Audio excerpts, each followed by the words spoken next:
Henry, please keep away from that window. Don't take chances if you think we're in danger. Elsa, she's going to see that man next door again. I don't like it. Oh, I don't worry about her. It's all right, dear brother. Just don't take unnecessary risks.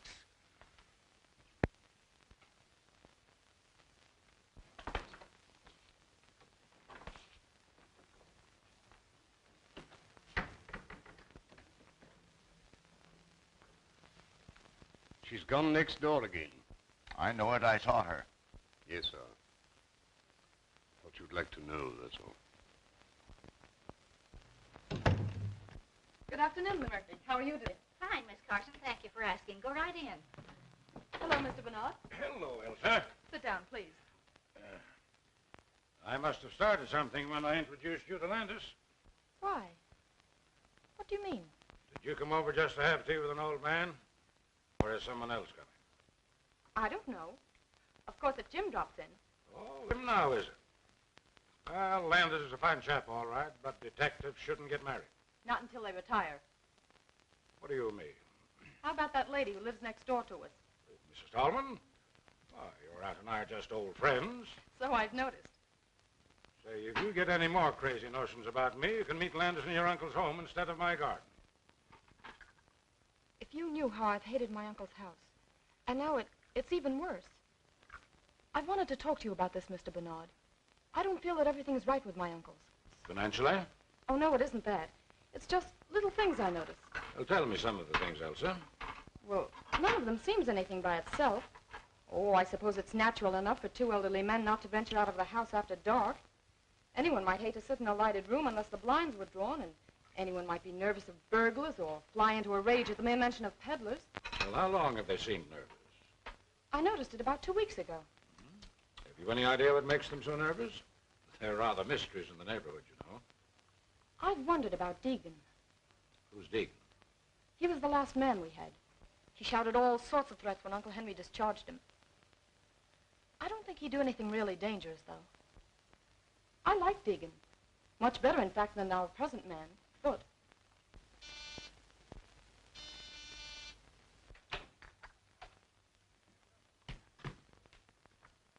Good afternoon, Mr. Bernard. Well, Hello, Elsa. Sit down. I'll pour you some tea. Are you all through? Yep. I have my man in jail, and my work here is finished. I'm going to town tonight. give my regards to all the gang at headquarters. I surely will, sir. But don't think for a moment you're forgotten. The old-timers all hold you up as a shining example to me. They call me Sherlock Jr. Well, the old ways have certain merits. Don't disregard them entirely. You're not finished already. What's the hurry? I was going to take you for a little drive. It's the last chance I'll have for a while. Don't mind me. I'll go for a stroll. Sit down. We have nothing to say that can't be said before you. Oh, haven't we?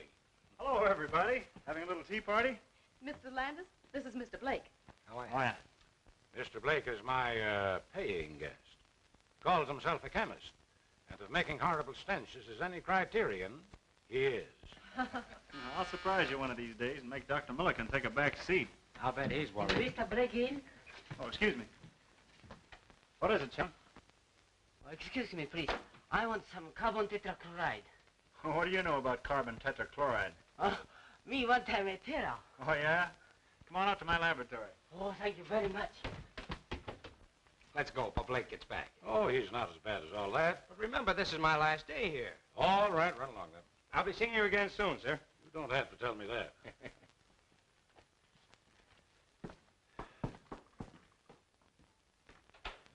What a glorious thing youth is. Pity it's wasted on the young. I beg your pardon, sir? Oh, nothing, nothing. Aren't you going to let Mr. Blake have some tea? What's the matter, Blake? Oh, nothing. Has Miss Carson gone?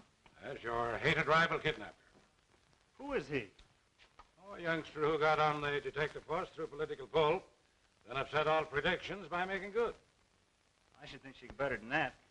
She'll inherit all her uncle's money, won't she? Yes, and the old misers are quite wealthy, too. You said you'd see the way was clear for me, and you haven't kept your bargain. Keep a civil tongue in your head, you pup. You better talk to her, or... Or what? You'll find out. Any more of this double-crossing, and I'll wring that scrawny old neck of yours.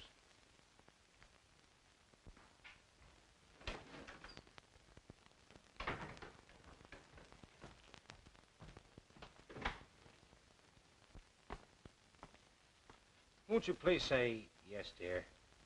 I can't now. Oh, it's no use pretending I love my uncles. I don't.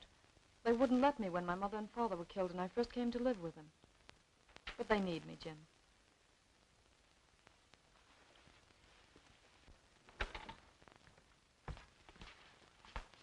I saw you, you rake. Under my very nose. Now get into the house, you baggage. Hold on, sir. You must be crazy. I'll show you with a load of buckshot how crazy I am. Get out of here. Wait, Elsa! I'm going to marry your niece whether you like it or not. Over my dead body. That may be a prophecy. What's that? Excitement is dangerous to a man of your age. Thank you. Well, I'm glad to see you home again, Mrs. Tolman. Oh, that's very nice of you to say so. For two reasons. Have you seen Elsa's uncles lately? I'm as welcome in that house as a polecat at a garden party. I only moved here to be close to Elsa. Oh, you're not their sister, then? Heaven forbid. But Elsa's mother was. They wanted her to marry a scoundrel, but my brother stole her right under their very noses. They've never forgotten it. Yes?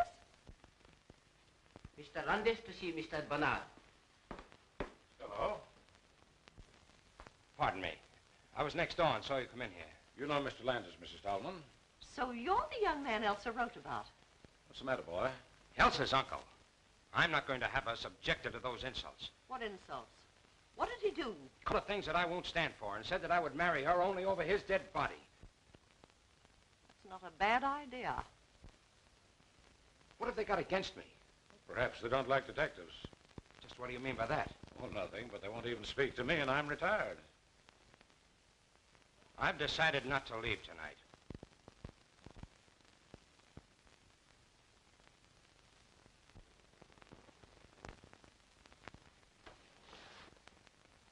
Henry, there's a man sneaking about the garden. What'd you tell me about keeping away from the window? What are you trying to do, make a target of yourself? But whom are you afraid of, Henry? You'll know soon enough if you're not more careful.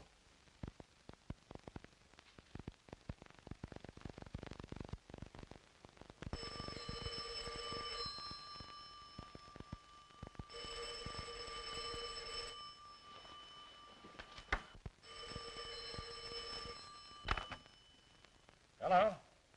Hello? Who is it? Well, sir. Please come over. Something terrible has happened. I'll be over as soon as I get dressed. Oh, please, Mr. Bernard, tell me what to do. There, now, dear, keep cool. Now tell me, what's happened? Uncle Henry. In there.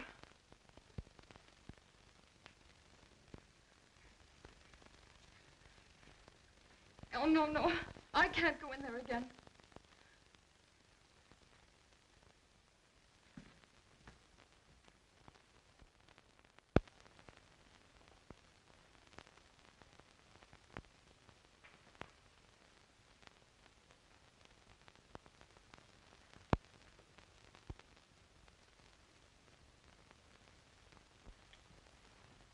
Hello, Doctor.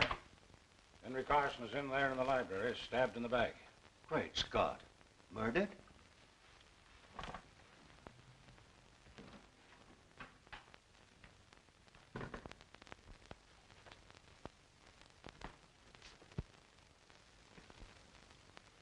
Good. Well, this is the one time I didn't expect to see you, as if you'd stepped out of a bandbox. Did you think I'd be wearing an old flannel nightshirt?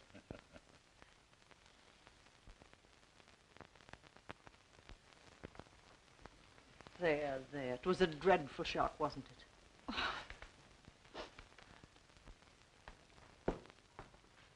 Come in and stay at the door, Jim. Well, I'm glad you're on this case, young fellow. Thanks. The body's in the library. There's Foote who first found it. Tell Mr. Landis all you know, will you, Foote? Unless you'd rather look in the library first. Anything you suggest. I suppose you'll take charge. Oh, no. I'm on the shelf, but I'll help you if you want me to. Thanks. What do you know about it? I woke about 2 o'clock, sir. It was very warm, so I got up and opened the window. I saw the light from the library shining on the lawn, so I came downstairs. I thought Mr. Henry was asleep. I shook him very gently, but he wasn't asleep. So I called Miss Elsa. Elsa, were you awake when the butler rapped on your door? Yes. I mean, no, I don't think so. Did you hear anything unusual before he rapped? No, I didn't. I see. And now may I be permitted to suggest that Mrs. Tallman take Miss Carson up to her room? Well, you don't have to. I was going to do it anyway. On your way, young lady. Oh, Uncle Charles, don't come down, please. Why not? What's the matter? We hope to break it to you gently, Charles, but you'll have to know it sooner or later. What is it? Why don't you tell me? It's Uncle Henry. He's dead. Dead? Henry. I knew it. My poor brother. I'll go next.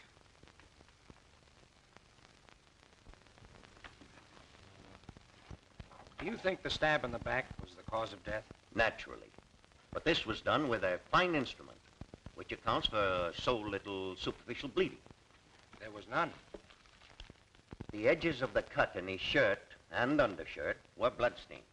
Yet if the instrument reached the heart, there would be blood on it when it was withdrawn. If it reached the heart. Young man, I'm short of sleep. Good night. If it reached the heart.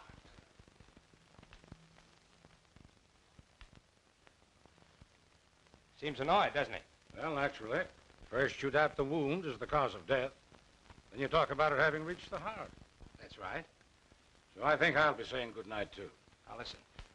I don't want to bother you if you're not interested, but I'd be mighty grateful for your advice and assistance. Will you help? Well, if you put it that way, I'll do what I can. Okay. Would you prefer to work independently, or shall we compare notes as we go along? Well, we'll make notes as we go along and then draw our own conclusions. Swell. Now, if you don't mind, I'll start with this room. All right, young fella, go ahead. I'll follow you.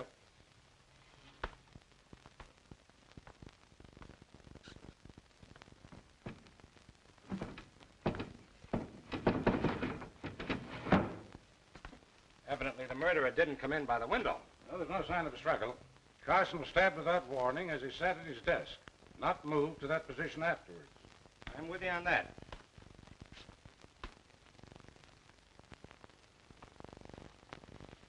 Hey, look here a minute. How do you suppose that blood got there? Did you expect to find it? No, just noticed it. What do you make of it? I don't make anything of it unless someone cut himself accidentally. Carson's wound never bled like that. Look, there's a little mark here, too, in line with these spots, where a sharp point scratched the shellac. That's interesting. Someone dropped a sharp instrument here that had blood on it, and the blood dripped a little. Mm-hmm. Well, for the present, that explanation ought to serve. But where's the weapon? I haven't seen a sign of any possible weapon, blood-stained or not.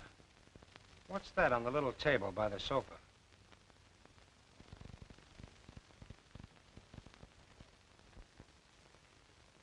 An empty scabbard. Doesn't look as though it would fit the weapon that inflicted the wound. Possibly not. And that's interesting, too. But where's the weapon that belongs to it? Might be worth finding out. Well, we'll look into that tomorrow. Meanwhile, is there anything more you want to do tonight? I don't want to keep you up, but I'd like to sleep on this with as much information as I can get. You know more about the household, and you were here first. All right, come over to my house, and I'll give you 15 minutes.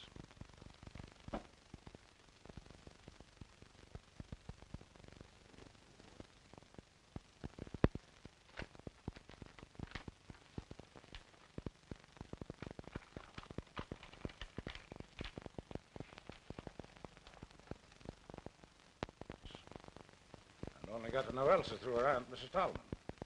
Well, that about covers everyone. Well, except Peter Blake, my lodger. What has he to do with it? Oh, probably nothing. But he's had his eye on Elsa for some time, and he knows she'll inherit her uncle's fortune. Well, as far as that goes, I could be suspected myself. Or Mrs. Tallman. You remember what she said. Well, now there's something else. Elsa was very agitated, of course, but wouldn't let me send for the police, which struck me as, well, unusual. She naturally wants to have the murderer punished. Yes, you think so? Yet when I suggested that she send for her aunt, she stammered a very poor excuse. But you did send for her. Oh, yes. Now, don't misunderstand me. I don't for a moment suspect either one of these two women. But there's something peculiar at the back of Elsa's attitude. She's fond of her aunt, isn't she? Oh, devoted to her. Well, I guess that's all. Oh, there. Let me show you what I found. I found it beneath the dead man's hand.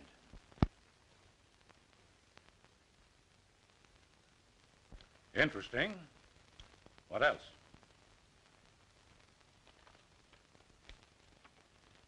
A dead mouse. Well, that's interesting, too. It's prima facie evidence against the housemaid, but it's not just the kind of evidence we're looking for, is it? Maybe not. Who knows? Good morning, dear. I wanted a moment with you alone before Bernard arrives. Let's go to the sitting room. I'm afraid I had no washout this morning. I hardly slept all night. I know the shock must have been terrible.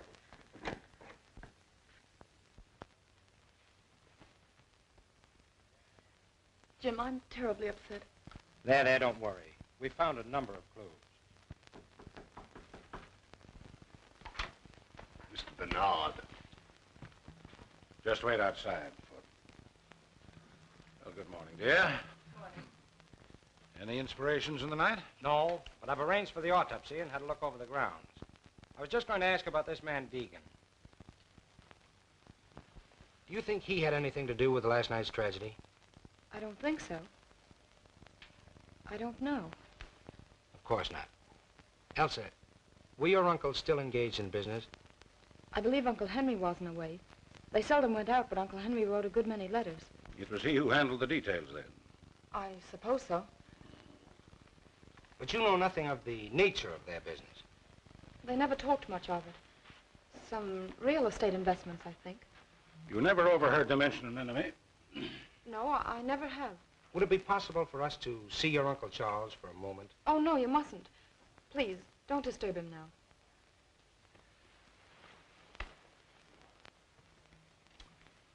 You know what he meant when he said, I knew it. Only that he's been afraid of something for weeks. You know of any quarrels your uncles may have had with anyone? Anyone at all recently? Oh, don't mind me. If I'm guilty, I'll condemn myself. Did anyone else call at the house yesterday or last night? Well, what was that?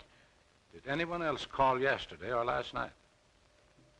I don't think so. Won't you let me go now? Before you go, may I ask you one more question? What is it?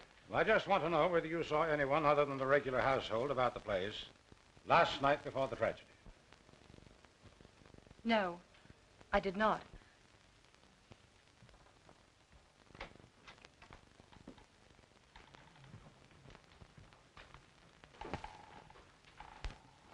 Come in, Foot.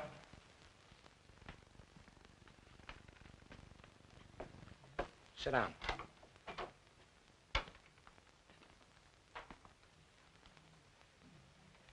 I have a few questions to ask you. This is unlocked, Foot. Did you lock it last night? No, sir. Miss Elsa is in the habit of doing that before she retires. But you locked up the rest of the house. Yes, sir. When I retired, the cook was reading in the kitchen. Mr. Henry was in the library, and Miss Elsa was in her room, I believe. Is there anyone else in the household? The housemaid, Helen Smith. Thanks, that's all. Send the cook in to us. Oh, wait. Did you see or hear anyone last night? Not exactly. What do you mean by that? Nothing, sir. Okay, send the cook in. A little experiment in psychology. Foot knows that we know he's holding something back. You'll have a good alibi. All the better. We'll check it and place him in the case one way or another. Come in. I'm afraid I don't know your name. Miss Dubbin, sir. Now, Miss Dubbin, I want you to tell me what happened last night. Sit down, please. Well, it was after dinner when the dishes was washed up with the help of Helen Smith, who is always neat and helpful with a quiet tongue and tidy ways. Not like that Mr. Foote who thinks he owns the house. Skip that. Go ahead.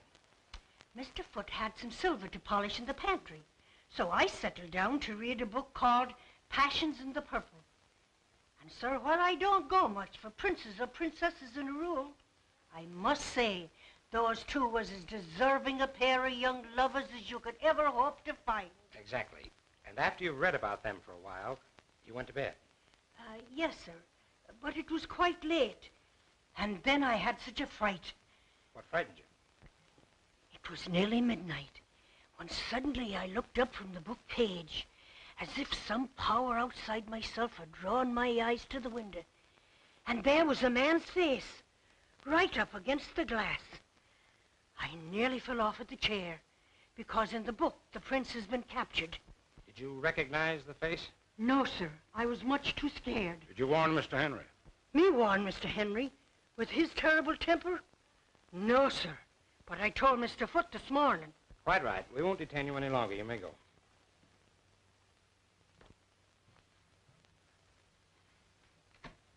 Well, that's that. What do you make of it? I think I'd like to have a few more words with our friend Foote.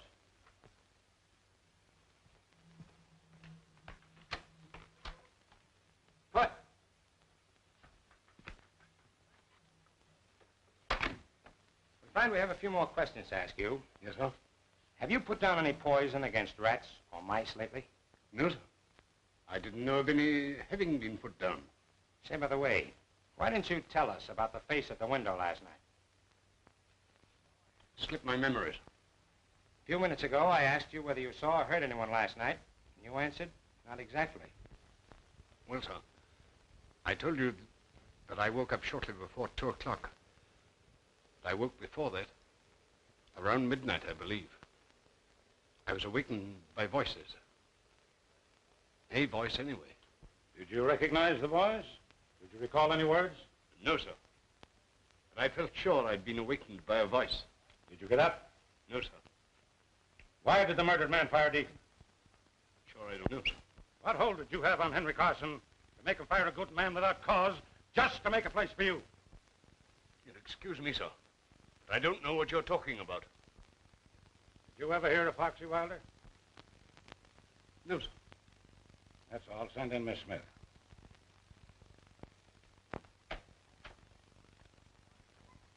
What was all that about?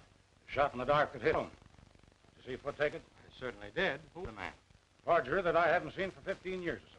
He was arrested twice, but wiggled out of both convictions. We have his fingerprints, though, and I'm practically certain he's the same. The idea that he might have had a hold on Carson out of the past is interesting. Yes, very interesting.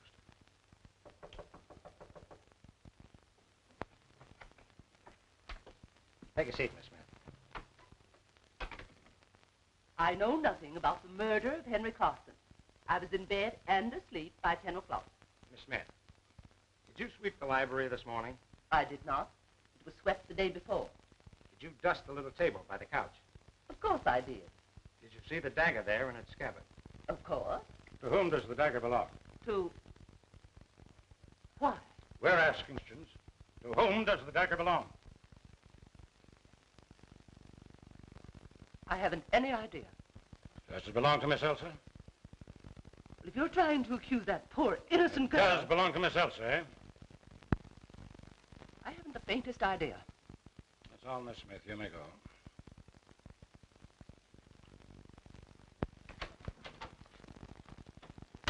Well, you found out what you wanted to know. Now, look here. You don't imagine that Elsa... I imagine nothing. There's a lot of things I want to know.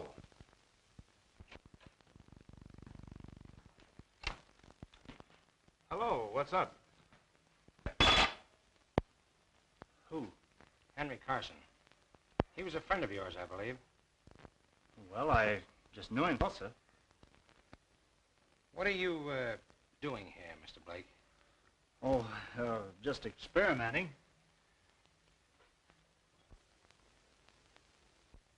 You have a lot of poison gas, I see. Why, yes. Oh, no, not exactly. But say, Mr. Landis, I wouldn't think of killing old Carson. Well, of course not. We'll be ready in a few minutes. Why, I'm out to lunch. I have an engagement. Going far? Oh, no, just around here.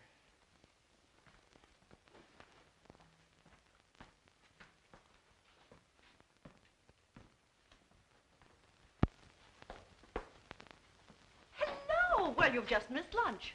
What's the bag for? Uncle Charles insisted I come to stay with you. Well, wonders never cease. Well, you're welcome, my dear. Take any room you like upstairs and make yourself at home. Are you acting as convoys? Oh, no, we just met outside. Landis wanted to call on you, so I came to take care of him. Well, a lot of help you'd be. Step into the drawing room. Chong, take Miss Elsa's bag upstairs. We'll just see what they want. Sit down.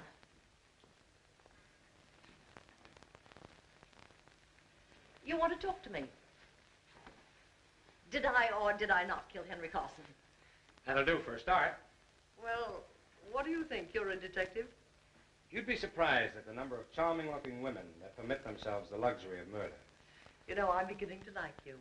But you haven't answered my question. I'm not going to, young man. Find out for yourself. I'll admit I once shot a man, but it was a very poor shot and I was terribly ashamed of it. Carson's death was no great grief to you, was it? No. I'm a good hater, as anyone who is unkind to Elsa will find out. Have you been in touch with the Carson house lately? Let's see. We talked it over last night. But we couldn't imagine who might have done it. I mean, were you in touch with the Carson house, Mrs. Tallman? Why, I haven't seen Aunt Marion for days. But you talked to her. After we found Uncle Henry, Aunt Marion came over you. Don't be silly, child. You telephoned me last night about 10 o'clock and asked me to come over. Why didn't you tell us that, Elsa? What has telephoning my aunt to do with the murder? It might have a lot to do with it. Did you go? No. I knew that a row with her uncle would just make matters worse for her. Was it because of the incident between your Uncle Henry and me? Yes, he was much worse after you left. Now, you mustn't let our visit upset either. Oh, certainly not. But on the other hand, Mrs. Tallman, I must ask you not to attempt to leave town. I have no intentions of leaving town. You'll find it very hard to arrest me while Chong is still with me. Good afternoon, gentlemen.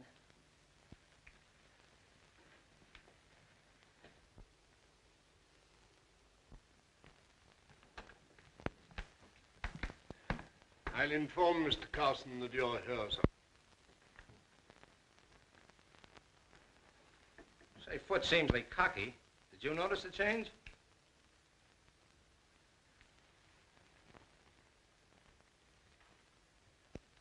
What's the matter? Never going to speak to me again? Look here, young fella. What is the idea of that last crack to Miss Stout? Too bad if it turns out to be her. You go chase yourself. Well, gentlemen, here I am. Be seated, gentlemen, please.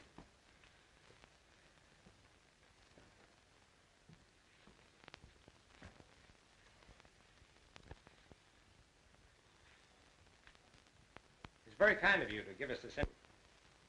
We have no definite clue as yet, so we've been forced to come to you for help. I'm afraid there's little help that I can afford you. You see, my brother was a good man, but he had a violent temper, which made him many enemies. Cause for your nervousness of late. Figure sneaking about the grounds. Yeah. And at what time? I was reading in my room late at night. When I put out the light and opened the window, the figure there by the hedge. Did you discover the man at all?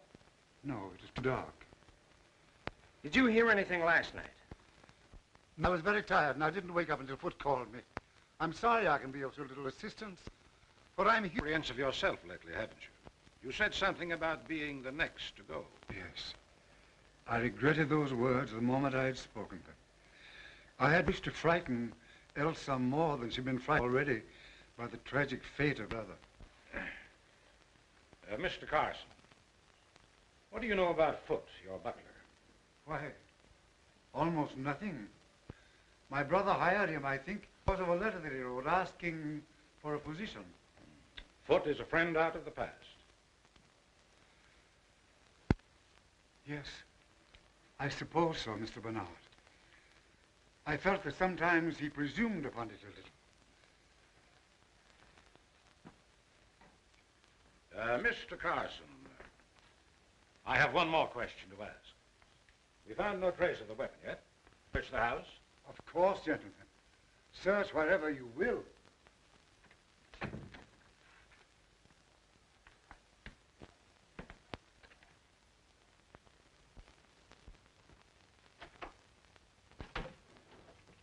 No use looking in there. If it were hidden among her clothes, she'd have found it herself.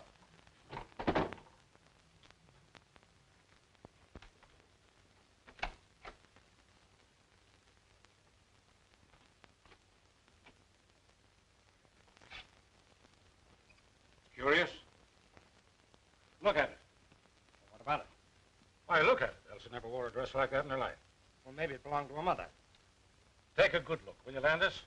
This dress has been worn recently. And look, the bottom of the skirt is muddy. The mud isn't quite dry, see? See, you're right. There's another odd thing. Look at that cut. Singed. Quite recent, too. Elsa must have been doing some cooking. Yes, and put her whole arm in the stove. Look at the length of that skirt. And another thing that's too big for her. Looks more like a dress Mrs. Tolman might wear. I believe it'd fit her. I'm going to have a look at that stove. Meet you downstairs.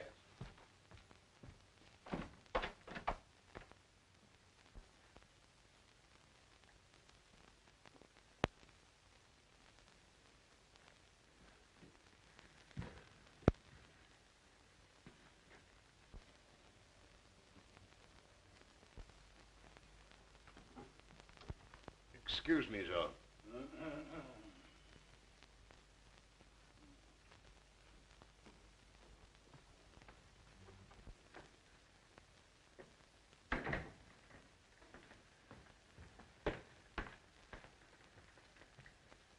I thought Foot was here.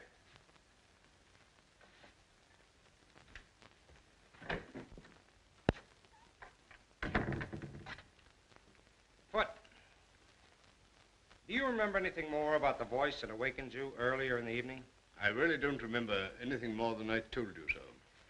Well, do me a favor and try hard to remember now, will you? I'll try, sir.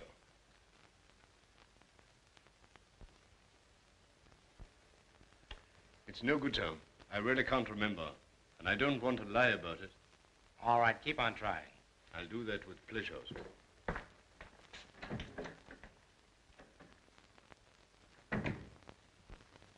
No, I can't say that I noticed anything peculiar about the library chandelier.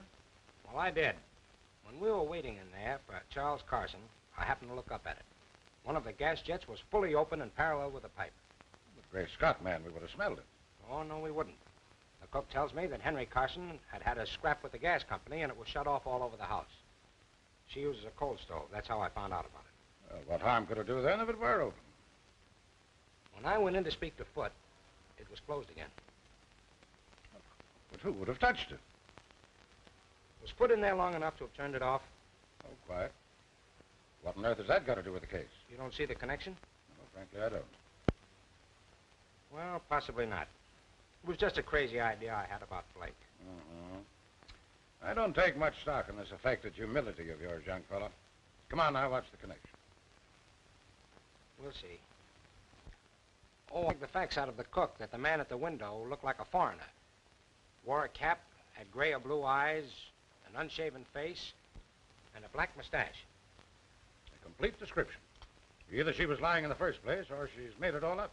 No, she didn't know she knew it. And we'll have no difficulty in finding it. Want me to do it? I'd be glad if you would. And now, before I leave, I think I'll pay Mr. Blake another little visit.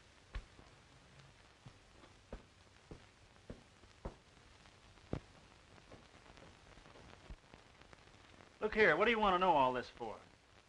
You prefer not to answer? No, I don't mind. I was only joking. The fact is, I'm working on a new infallible gas disinfectant for rooms where people have had contagious diseases. You have a number of gas containers here. What are they? Why, there's natural gas, there's... And in those carboys? Ether, ammonia, and chloroform. Is this the company that supplies you, Bar Chemical Company? Yes. Anyone come in here? Well, there was Chong, you know. But wait, that fellow Foot from over at Carson's was in here one day. What did he want? Well, I'd promised Elsa a good cleaning fluid for her gloves, and she sent Foot over for it. That was 3 days ago. What time did you go to bed last night? Oh, about 20 minutes after 11, I think. You didn't go out? No, of course not. You're lying, you know. What makes you think so? What time did you go out? Oh, about 10:30, I guess. No harm in going out for a breath of air. Where'd you go? Look here, you haven't any right to come here trying to third-degree me. You don't care to answer? No, I don't. Very well. Well, wait a minute. What are you going to do about it? Nothing for the moment. But when you get ready to tell me what you were doing on the night of the murder, let me know.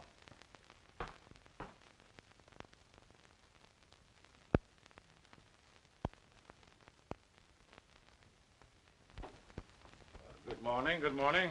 You're an early bird. Or haven't you been to bed? You realize this is the third day now and we're just about where we started? Oh, I wouldn't say that. Well, I'm anxious to hear what you found out yesterday. Good. Sit down, then. Oh, by the way, I checked on Deegan. The people who employ him were giving a party that night, and he was on duty until 4 in the morning. So that eliminates him. Well, I had better luck. I expect to produce the face at the window today. How? Through Briggs, the man Henry Carson was writing to. He's their real estate agent, and none too honest, I fear. I found out through Briggs that the Carsons own a number of tenements that he bought for them under an assumed name. He also admitted that there have been a number of fires in those buildings lately. Obviously sapphire bug. Were the buildings heavily insured? Yes, but that doesn't seem to be the angle. In fact, Henry Carson told Briggs to take steps to stop the fires. Briggs engaged a private detective, but the fires didn't stop. There was an attempt at firing one of the buildings on the very night Carson was murdered. What time? A little before midnight. Well, then the same man couldn't have killed Henry Carson. Yes, he'd have had time, only it wasn't a man. A woman? The private detective described her as being tall, dress of some dark material, small hat and a veil. She moved with a free, swinging stride, like a woman who'd been used to an outdoor life. But that's extraordinary. The description fits Mrs. Tallman.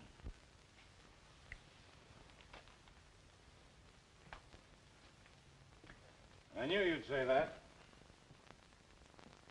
I asked Charles Carson if he had any clue to the firebug. He's got someone in the back of his mind, but he wouldn't say. Though he hinted that the firebug and the murderer might be the same person. You think Mrs. Tallman couldn't have done it? That dress in Elsa's room. Well? If she had just escaped arrest and thought somebody was following her, and instead of making for her own home, she made for the Carsons. Henry Carson admitted her and swore at her for disturbing him. His voice, or hers, woke Foot. In the heat of the moment, she picked up the dagger, stabbed Carson, then hurried to the hall. Now let's say that by that time, Elsa had come out into the upper hall, and so Mrs. Tallman pulled herself together, went upstairs to the girl, and borrowed another dress to go home in, leaving hers with the cinched cuff. So you figured that you put two and two together, eh? His attitude? Yes, but it wouldn't explain the face at the kitchen window, which is an exact description of one of Carson's out tenants, a man who lost his wife and child in one of the fires. Let's go see Foot. Good morning, Doctor. Yes, and I was here very late last night. Carson's in pretty bad shape. Now, what's the matter with those servants? I've rung 3 times. Oh, good morning. Takes you a long time to answer that bell. It isn't my job to open the door. It's Foot's. Will you send Foot to us, please, Miss Smith? Yes, sir. Would you wait in the library?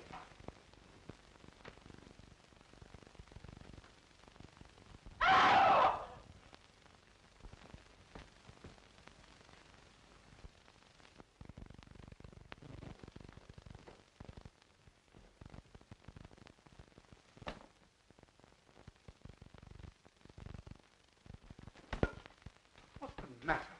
What happened? Foot! Foot! Oh, Mr. Landis, what's the matter? Foot isn't here, sir. What? The fact is, Mr. Carson, Foot has been injured. What? How could he be? He had no business leaving the house at this hour of the day. He's dead. Dead? Foot? Oh, nonsense. Now, don't get excited, Mr. Carson.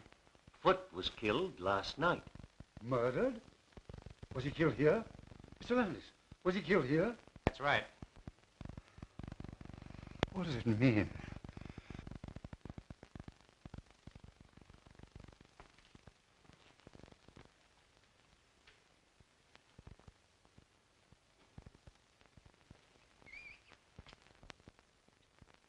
Look here, Landis.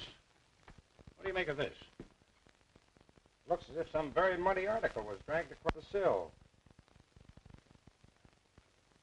You see that out there? Yes. Flower bed is covered with footprints that have been carefully trodden out.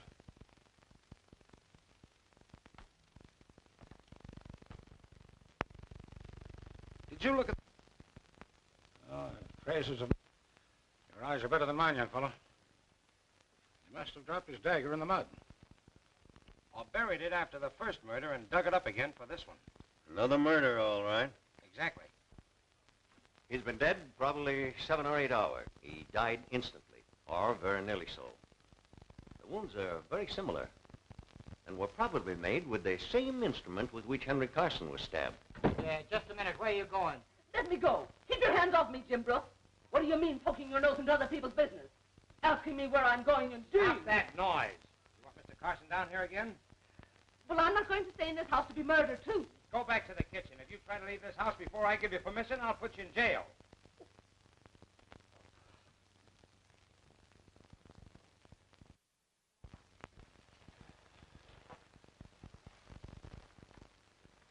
Helen Smith is gone, and there's only the cook, so I had to come back. Yes, dear, we let her go home.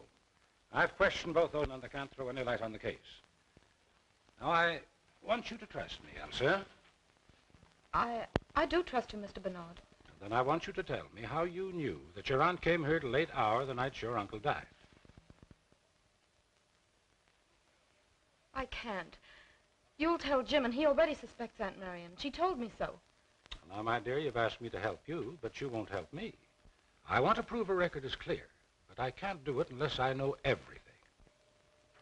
I suppose I ought to trust you. I know you wouldn't say that, just find out. No, I wouldn't. All right. I got up to get a drink of water, and I heard the library door close and looked downstairs. What time is it? A little after 1 in the morning. What did you see? It seemed so treacherous. I saw my aunt. Was there a light down? Just a dim nightlight. But I called out, Aunt Marion. Yes, what did she say? She didn't say anything. She put her fingers to her lips. Then she waved me a kiss and hurried out the front door. What sort of clothes was she wearing?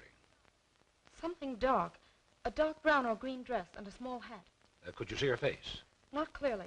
There was very little light, and her face was in shadow. Well, could it have been the figure of the housemaid? I suppose it might. Oh, no, it couldn't. Aunt Marion waved a kiss to me. Helen would never do that. Could it have been the cook? No. Oh, Mr. Bernard, do you suppose it wasn't my aunt after all? Well, she didn't speak. And one might have the presence of mind when you called out Aunt Marion to play the part of your aunt. I hope you're right. I couldn't believe Aunt Marion would do anything so horrible. Oh, neither could I. But in the meantime, don't say anything about it to anyone, especially Mrs. Tallman. And don't worry. You are a comfort and a darling. I want you to promise me that you won't arrest Mrs. Tallman for 2 or 3 days. I'll call it a hunch if you like. All right, sir. I'll take a chance on your judgment. What are we doing here? I'm going to have another look at that dress.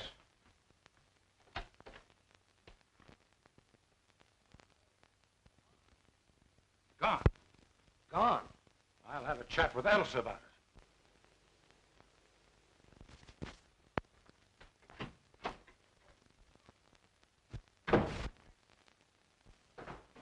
Here's your man, sir. Is this the man you saw at the window? It's the very man, sir. We have a few questions to ask you. Come in here.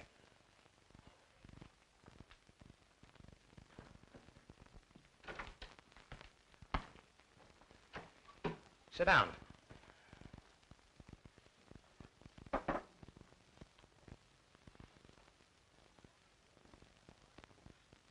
Honest gentlemen, I don't know nothing about it. Don't worry about that now. Sit down. We haven't accused you of anything yet, you know. Now, you tell us your story in your own way. Well, it was like this. A month ago, I was a contented man with a wife and a baby. He was as pretty a kid as...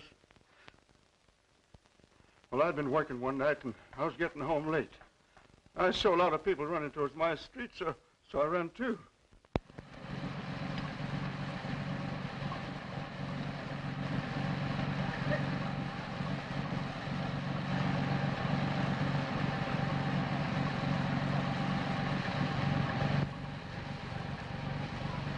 Get back there. But my wife and kid, they're in the fire. Everybody's out. My wife and kid, are they safe? There was a woman and kid, but they took them to the hospital. Hospital?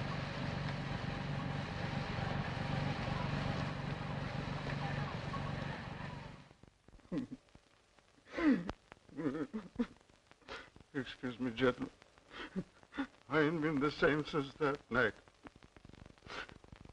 Well, I rushed over to the hospital, and there was Alice and little Bill lying in a bed together with a sheet pulled over their faces.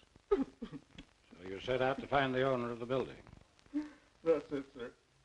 All I was asking was the price of a tombstone, like Alice had wanted, that's all. But Briggs, he wouldn't tell me. So a friend of mine in the fire department, he made him spell the names of the owners and their address.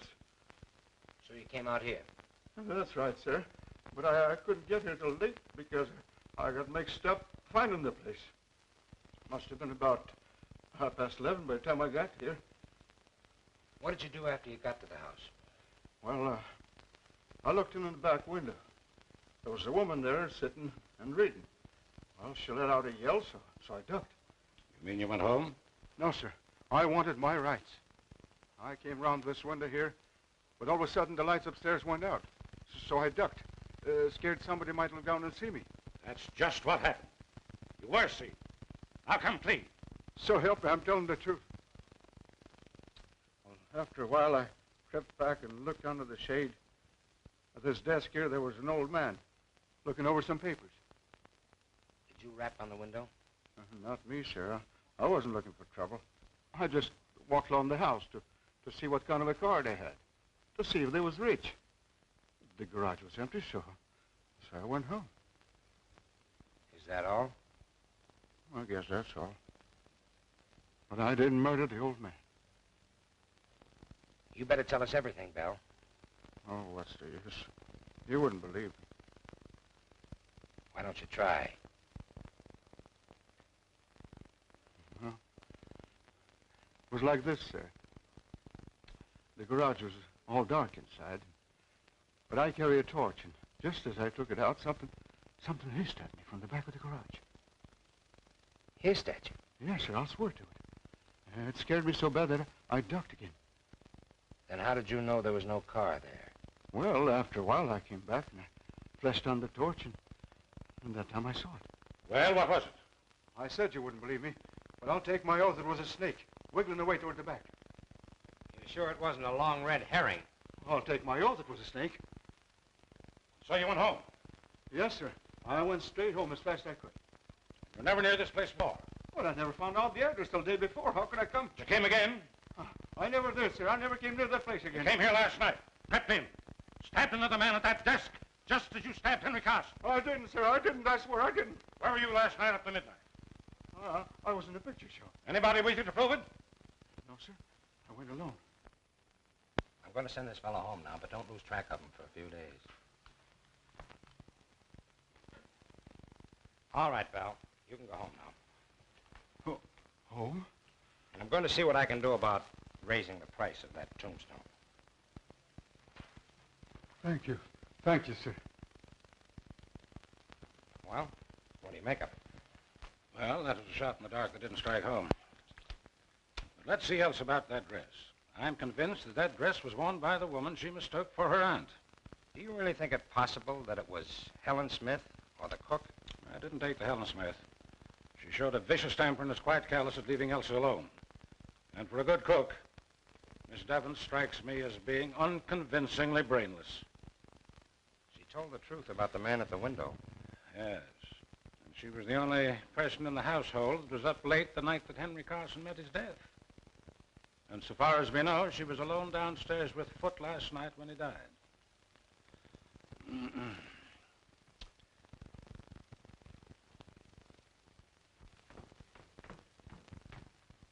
Where are you going with this? To the kitchen, sir. And the incinerator, I suppose. No, sir. Miss Elsie thought I might be able to wear it. Elsa!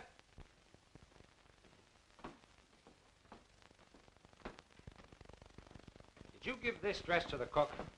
Why, yes. I found it at the bottom of Foot's trunk. Foot? Well, Foot must have planted that dress in here. And it would be the logical place for him to hide anything else. While Elsa was away.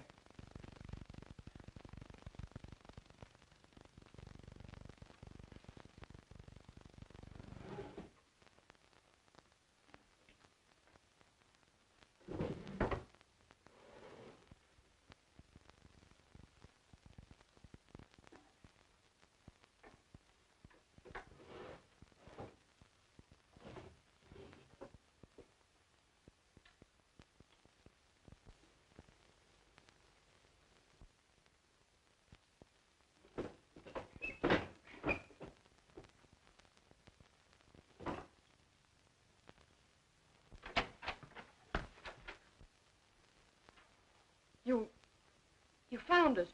Yes, Elsa, where you hid it. Oh, I know I shouldn't have done it, but it lay there. Where? It lay on the floor of the library. Foot hadn't seen it, so I sent him for water. Then I ran upstairs and threw it in my wardrobe. That's why you called Mr. Bernard from upstairs, but why did you hide the dagger, Elsa? Oh, don't you understand? I thought I had seen Aunt Marion leaving the library. When I saw that dagger covered with blood... Then you washed it and later hid it in the drawer. You did a very foolish and dangerous thing. Oh, it wasn't as bad as all that, dear. There are other clues, you know. I'm sorry. But I'm not frightened anymore.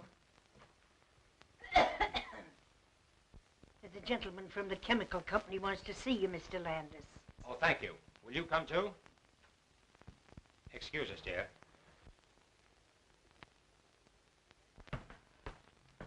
Did you see Blake? No, I didn't. What new theory is this? It's not a theory.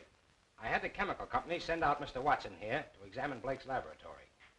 Well, what'd you find, Mr. Watson? The pressure is good in all the gas tanks except the carbon monoxide. Which means? That most of the gas has been drawn off. Well, could it have leaked out? Our tanks don't leak. Somebody might have left the tap open a little, but if he did, he'd be lying around there somewhere. Well, that's all I wanted to know. Thank you. I'm glad to help you if I can. You've been holding out on me, eh? Not on facts, only theory. Carson's wound didn't bleed. That's why I made such a point of whether it reached the heart or not. My idea was that when Henry Carson was stabbed, he was already dead. The autopsy showed a scarcity of oxygen in the lungs. In that case, the wound wouldn't bleed at all. It didn't. But let's take the evidence in order. First, there's the mouse.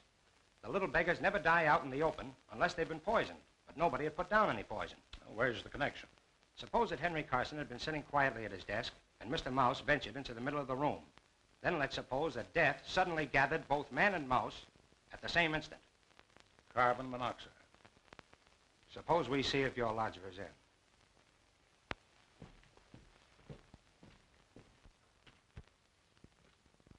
Well, it looks like he skipped. I'll broadcast his description. We'll soon pick him up. Say, Landis, how do you figure the gas got in the library? From the gas jet and the chandelier. Blake tapped the pipe and let in the carbon monoxide from the tank. Sounds interesting, but I'm inclined to think it's all moonshine and coincidence. Now, how would that hook up with the stabbing of Henry Carson and the stabbing of Foot and the dagger and the disappearing dress and the woman in the hallway? Were they all in the plot together? We're not even sure that Foot and Carson were stabbed with the same dagger. We're sure they weren't. Elsa hid it long before Foot was murdered. Oh, quite so. But that doesn't prove that both men were not stabbed with one and the same dagger. For the love of Mike, man, you don't suspect Elsa. I don't think Henry Carson was stabbed with the dagger at all. It was planted there. On the evidence of Elsa, the dagger was covered with blood, dripped on the floor. And yet the wound did not bleed. Whatever blood was on the weapon came off on the clothes when it was withdrawn. That's right. Well, then we can eliminate at once both Arthur Bell and Peter Blake. For neither of them had the intelligence to conceive such well-planned crimes. Well, I'm not eliminating Blake, and I'm not eliminating Mrs. Tallman. All right. But there's an experiment I'd like to try. What is your experiment? Well, it's quite simple. All I ask is that you place yourself at my disposal tonight and possibly tomorrow night. Okay. you still have a man watching Mrs. Tallman, I want you to call him off. And let me convey to Mrs. Tallman in a roundabout way that you've done so. You agree? I do.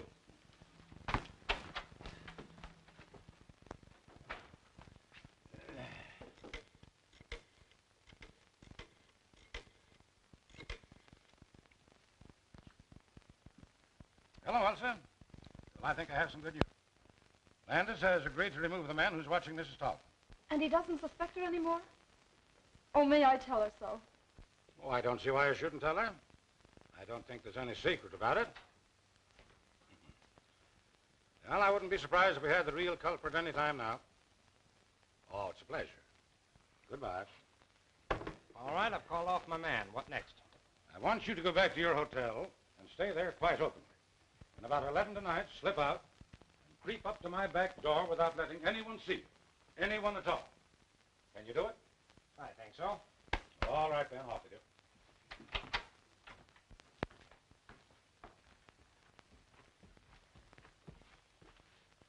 I'm going to undress. You wait here until I come out again.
Say, what's the idea?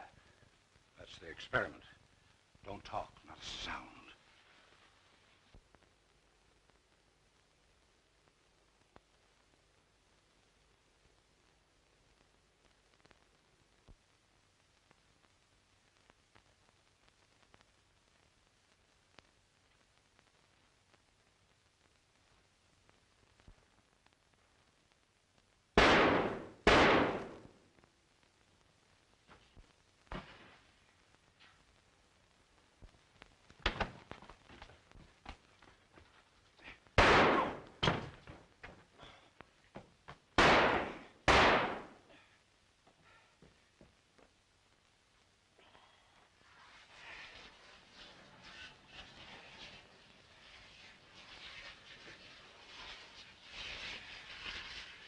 That's safe. Come on! Are you hurt bad? No, just brace me. Hurry, we must catch it. Where the deuce are you going? What is all this? Now, this is my show, Landis. Bruce here is the detective working for me. You identify the firebug, Bruce? All but the dresser, same height, carriage, and walk. Uh-huh.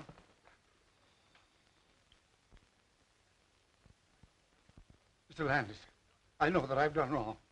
Would you tell me, please, if I'm to be incarcerated tonight or permitted to sleep here? What do you think we're going to charge you with? Well, dressing as a woman, I know it's illegal, but I wanted to find the murderer of my brother. We're saving you the trouble. We're charging you with the murder of your brother and the murder afoot, setting fire to your tenements, and the consequent death of Martha Bell's wife and child. Ridiculous. You know that I was in my room, and at what hour I put out my lights. Yes, I found the clockwork arrangement that put out your lights. Now I'm going to find the dagger with which you stabbed your victims. That was a smart idea of yours, planting the dagger smeared with your own blood. You see, I saw the first morning that you had a piece of tape on one of your fingers. Lies, lies, Mr. Landis. How long is this farce to continue? Until you confess. Come on, Landis. Let's find that dagger. I think I know where to look. One moment, gentlemen, please. I admit I'm the firebug. Unfortunately, I'm the miserable victim of a pathological mania. But I know nothing about the murder of my brother or afoot. That woman next door did it. You murdered them both. You fired your buildings for the insurance. Then you came home that night and found your brother, as you thought, asleep. With him out of the way, you would possess his fortune as well as your own. You saw the letter he was writing to Briggs, and you stabbed him to put an end to him and his interference. You're mad. But Elsa's cry awakened Foot, who came down and found you in feminine attire. He proceeded to blackmail you. You lured him into the library, where you stabbed him as you did your brother. Pray, tell me, where is the weapon with which you imagine I killed my poor brother and Foot? It isn't in the house, so it must be somewhere in your course between the front door and the side door where you re-entered the house. Come on, Landis. We'll look the ground over again. Right. So, you've got your flashlight? Yes, well, we'll take Carson along.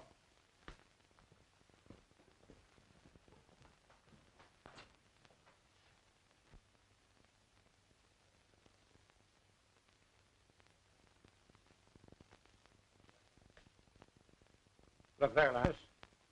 Doesn't it seem strange that such a tall plant should be tied to such a short stake?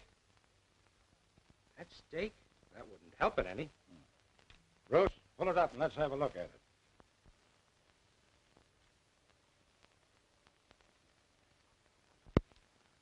That accounts for the mud on Foot's back. You win, Bernard. But it took you years to do it. But I got you in the last trap. Okay, Bruce.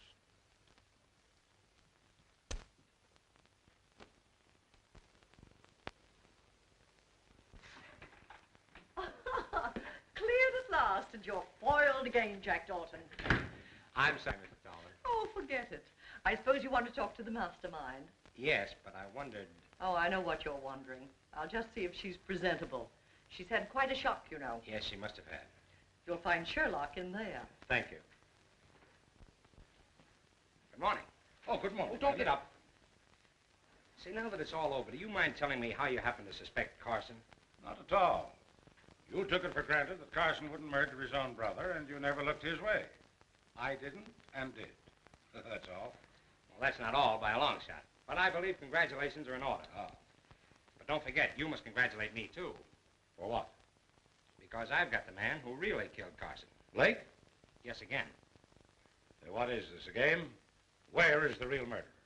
I have him by the hand. Are you trying to kid me? I'm not kidding. You killed Henry Carson. I never could figure why Foot should turn back that gas jet in the library. It didn't make sense. But you were there, too. It was easy for you to enter the library while I was talking to the cook. Go ahead. Carson's last words when he was caught implied that you had known each other before, but you were certainly not old friends. So you must have been enemies. You on the side of the law, he against it. So far, you're right.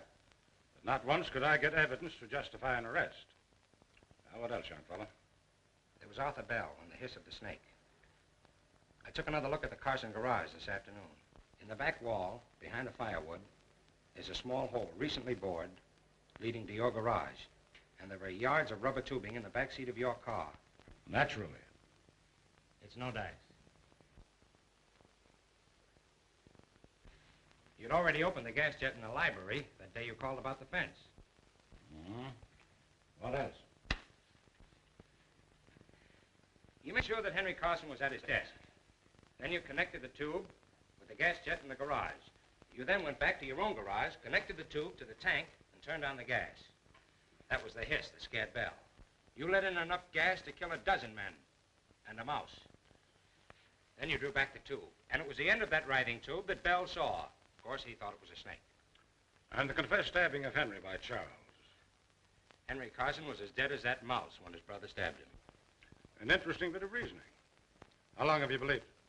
I suspected it days ago. You were so down on my theory of gas and so unwilling to involve Blake.